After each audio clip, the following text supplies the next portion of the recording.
Time travel के बारे में आप सब ने काफ़ी कुछ सुना होगा और फिल्मों में भी देखा होगा। कैसे एक टाइम मशीन के जरिए लोग पास्ट या फ्यूचर में चले जाते हैं। लेकिन क्या आपको पता है, हमारे हिंदू महाकाव्यों में भी टाइम ट्रैवल के कई कॉन्सेप्ट्स मिलते हैं। आज हम अपने महाकाव्यों की मदद से इन कॉन्सेप्ट्स को समझने की कोशिश करते हैं। भागवतम में अनर्थ यानी आज के गुजरात देश के राजा रायवट के बारे में पता चलता है। ये राजा थे त्रेता युग में और ये अपनी पुत्री रेवती के लिए एक योग्य वर की तलाश में थे। वो सोचते हैं कि जाकर ब्रह्म भगवान से ही पूछना चाहिए, तो वो अपनी पुत्री के साथ ब्रह्मलोक चले जाते हैं। भगवान ब्रह्मा तो गंधर्वों के संगीत को सुन रहे थे, तो उन्होंने राजा को थोड़ी देर इंतजार करने के लिए कह दिया।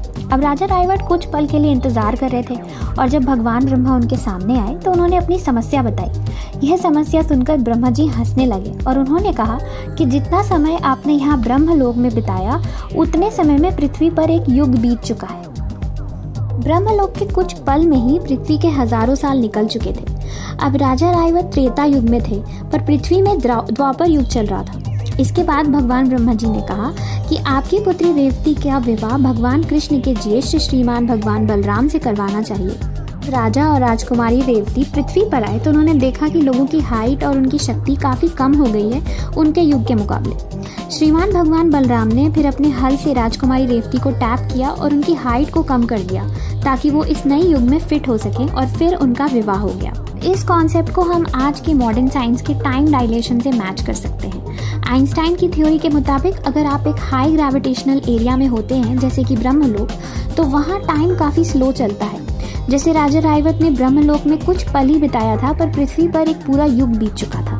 मुनि के बारे में पुराणों में लिखा है कि एक बार वो ध्यान कर रहे थे और ध्यान में उन्होंने देखा कि पूरी दुनिया का विनाश हो चुका है और फिर से नई सृष्टि का आरंभ भी हो गया है। जब वह इस ध्यान से बाहर आए तो उन्होंने देखा कि इस दौरान पृथ्वी पर काफी ज्यादा समय बीत चुका है।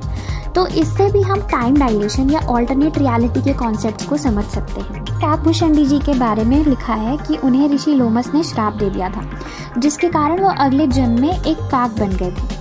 उन्होंने अपने इस जन्म में बार बार रामायण को अलग अलग युगों में देखा और हर युग के अंत में दुनिया का विनाश होता है और फिर नए युग की शुरुआत होती है। इसे मॉडर्न कॉस्मोलॉजी के साइक्लिक यूनिवर्स कॉन्सेप्ट से जोड़ के देख सकते हैं, जिसमें हर एक विनाश के बाद क्रिएशन होता है। ऋषि काकभूषण जी के अनुभव को एक तरह से टाइम लूप का एक अद्भुत उदाहरण माना जा सकता है, जिसमें उन्होंने अनेक युगों तक रामायण के प्रसंग को पुनः पुनः अनुभव किया। रामायण में हम पढ़ते हैं राजा त्रिशंकु के बारे में, जो कि एक सूर्यवंशी राजा थे जिन्होंने स्वर्ग में अपने शरीर के साथ जाने की इच्छा व्यक्त की थी, किंतु इंद्र भगवान ने उन्हें स्वर्ग में प्रवेश करने नहीं दिया।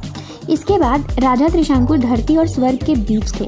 तब महर्षि विश्वामित्र ने अपनी तपस्या की शक्ति से उनके लिए एक अलग स्वर्ग बनाया।